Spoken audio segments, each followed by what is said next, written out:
স্বামীর সাথে যখন ঝামেলা চলছিল তখন অনেকে বলেছিল, স্বামীর সাথে বনিবনা না হলে ছেড়ে দিও, এর চেয়ে কত ভালো ছেলে পাবে, কারণ তোমার চাকরি আছে। আমিও ভেবে দেখেছিলাম, তাই তো, কিন্তু বাস্তবতা পুরোটাই উল্টো।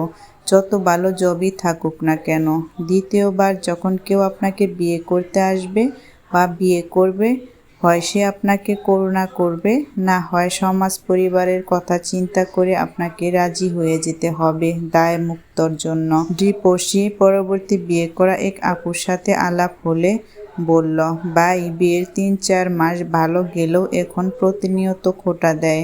আমি ভালো হলে আমার কেন ডিভোর্স হলো? আমি খারাপ, নষ্ট, বদমেজাজি ইত্যাদি, কিন্তু এখন এসব অপমান সহ্য করে সংসার করে যেতে হবে মুখ বুজে। আগের যে ফ্রিডম ছিল এখন তা নাই মনের দিক থেকে। বড় হয়ে আর থাকতে পারি না, সব সময় নিজেকে ছোট মনে হয়।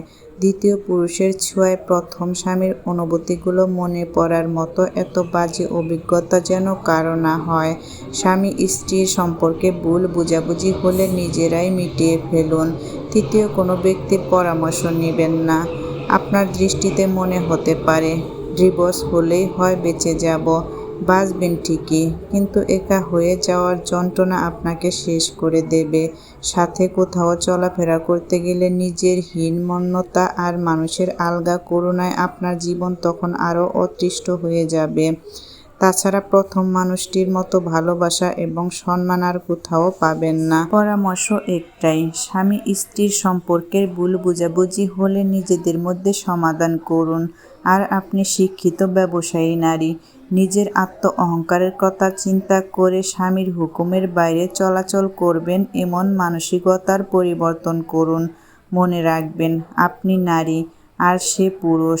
আল্লাহ পুরুষদেরকে পরিবারের কর্তা বানিয়ে পাঠিয়েছেন, আপনাকে না। বোন আমার, ছোট বোন হিসেবে কথাগুলো বলেছি, ভুল হলে কিছু মনে করো না। বর্তমান সমাজে মেয়েরা ইগো দেখাতে গিয়ে অনেক সংসার ভেঙেছে। এটা একটি মেয়ের জীবনের গল্প ছিল।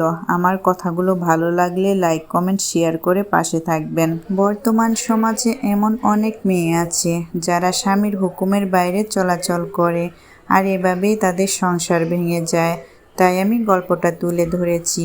আপনাদের সাথে গল্প করতে করতে আমার রান্নাটাও শেষ হয়ে গেছে। অফ ক্যামেরায় আমি নুডলস 2 জাতের সেমাই রান্না করে নিয়েছি। আমাদের বাসায় আপনাদের সবার দাওয়াত রইল, আসবেন কিন্তু। আজকের মতো এই পর্যন্তই, সবাই ভালো থাকবে। আমার গল্পটা আর আমার রান্নাগুলো কেমন হয়েছে অবশ্যই কমেন্টে জানাবেন। আল্লাহ হাফেজ।